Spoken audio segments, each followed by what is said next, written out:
From America, somebody has sent this question. He says that we know that the key to successful marital life is righteousness. But in many cases, what is seen is that one of the husbands and wife has got good spiritual values, or he cares about his spiritual values, or she, but another partner doesn't care.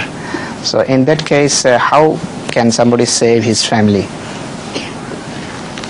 Sometimes it ends up in separation, when it's not possible any longer to live with the husband who is violating the Sharia, or to live with the wife who is violating Sharia. They end up in separation.